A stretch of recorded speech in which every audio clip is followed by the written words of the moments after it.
awal runtuhnya kerajaan Mojopahit.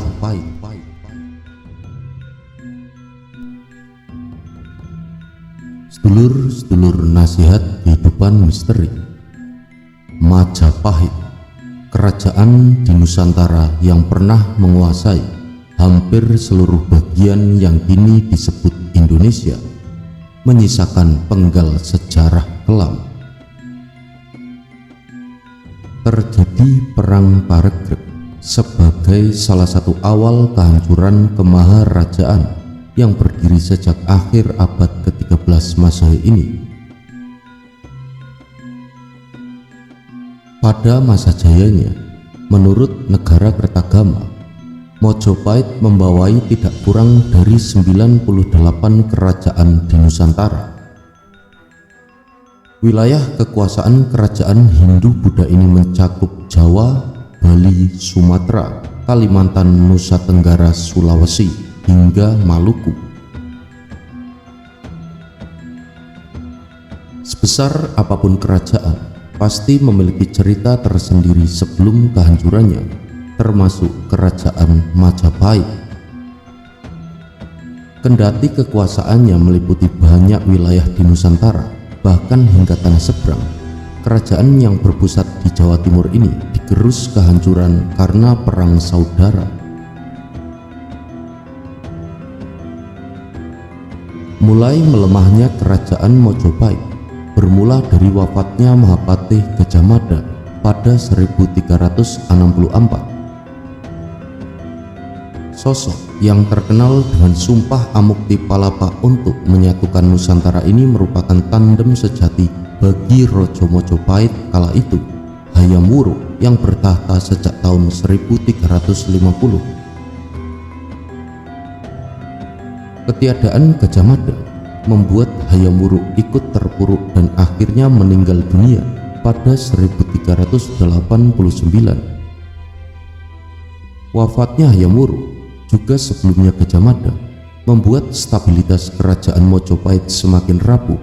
Banyak wilayah taklukkan yang mulai melepaskan diri.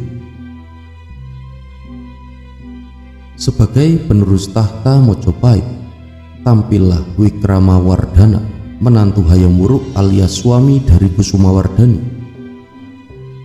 Kusumawardhani adalah putri Hayam Wuruk dari Permaisuri. Kepemimpinan Wikramawardhana ternyata mendapat guncangan dari kalangan internal kerajaan sendiri. Perlawanan tersebut dikobarkan oleh Bri Wirabumi yang merupakan putra Hayam Wuruk dari istri Selir. Dalam buku Runtuhnya Kerajaan Hindu Jawa dan Timbulnya Negara-negara Islam di Nusantara, terbitan 2005, Slamet Muljana menjelaskan mengenai perebutan posisi raja baru setelah meninggalnya Hayam Wuruk memiliki pengaruh besar dalam keruntuhan kemaharajaan ini. Saat itu, Wikramawardhana menguasai bagian keraton barat Mojopahit, sedangkan Bri Wirabumi memimpin keraton bagian timur. Pertikaian ini bersumber pada masalah perebutan kepemimpinan pemerintahan di antara para penguasa daerah atau raja-raja taklukan yang masih merupakan kerabat istana. Tahun 1405 pecahlah polemik antara pihak Wikramawardhana melawan kubu Bri Wirabumi yang kemudian disebut sebagai Perang Paregreg. Perang saudara ini dimenangkan oleh Wikramawardhana setelah Bri Wirabumi tewas pada 1406.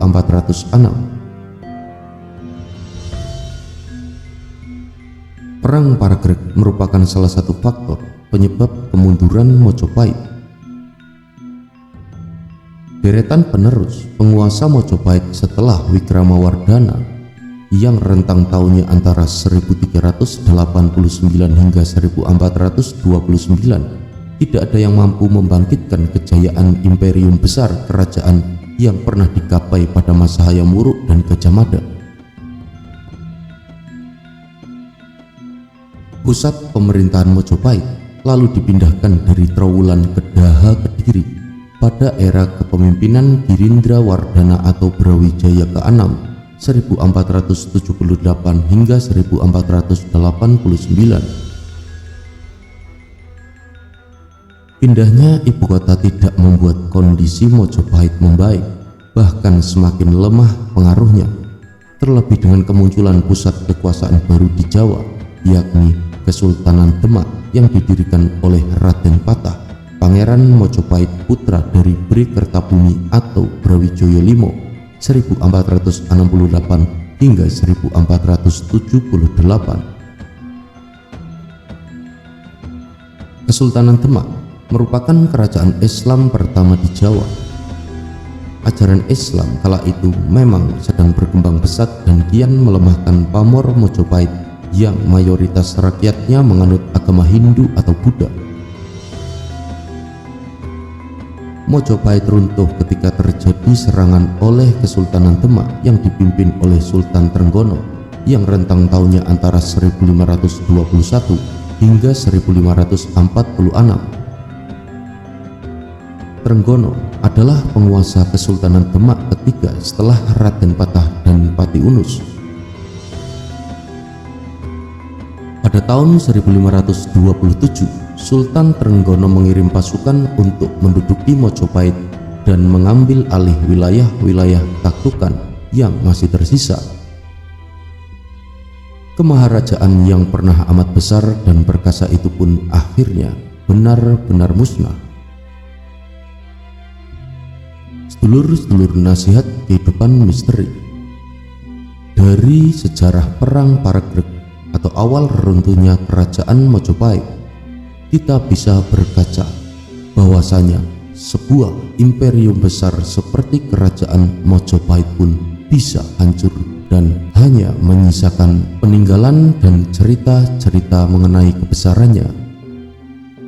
Sebagai generasi penerus Nusantara, alangkah lebih bijaknya apabila kita tetap melestarikan cerita dan kisah-kisah sejarah mengenai kebesaran-kebesaran Nusantara, agar generasi penerus dan anak cucu kita bisa lebih memahami dan mendalami bahwa Nusantara mempunyai sejarah yang begitu menakjubkan. Matur sembah nuwun sedulur-sedulur nasihat kehidupan misteri telah menyimak. Semoga berkenan dan semoga bermanfaat. Jangan lupa untuk bisa meninggalkan jejak-jejak di kolom komentar.